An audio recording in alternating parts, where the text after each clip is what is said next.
And I saw this come up as a reflection from an administrator this week where we had structured and facilitated a short time for collaboration, but there was structure and process put into place, and they went, oh my goodness, in that 10-minute little facilitated activity, we had way more accomplished than if we had just come together and looked at one another and said, so what do you want to talk about?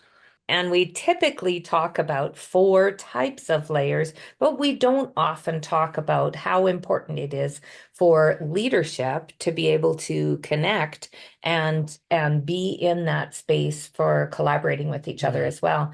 We want to be able to set up regular times for our administrators to collaborate. So let's first get into the why. We're busy as administrator, as leaders. Why should we be establishing time for us to collaborate, same as we're doing for our teacher teams? Yeah, that why comes down to the fact that we need to make sure that we are moving forward proactively as opposed to in that reactive mode. If we never get a chance to be able to sit down and talk, then we don't get that chance to be able to plan forward. All we're doing is reacting to in the moment or taking care of the things that we need to Mhm. take care of at this time, but not really stopping long enough to reflect on our successes and reflect on what's the next step. So, one of the things right away, thinking about the structure, it's not just about setting that 1 hour time and then, we spend a half hour catching up with our Mhm. personal lives with each other. And then, well, what do you have to talk about? If we don't have any structure, then it becomes just a time that after a while, you'll just abandon it. Mhm. So, one of the most important things is to have an agenda. Yeah. So going back then to that agenda, having our celebrations that would start off, and essentially it became a chance to review what's happened in the last Mhm. week that we could celebrate, and then projecting, okay, what's coming up next week that we Yeah, need to be able to plan for. Then we always had a component that would draw us back to our goals from our school yeah. improvement or our school development plan. Just where are we at? What's our next step? It kept that school improvement plan at the forefront of what we were doing. hmm Um, and being able to put that in place was super, super critical.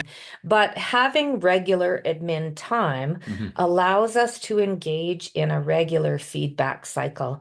And we can't tell you how many times we've been in contact or been interacting with admin, and they speak about you know, getting that feedback from their staff to make the adjustments going forward on their next Mhm. step. And the success in those buildings, especially in terms of buy-in, which Mhm.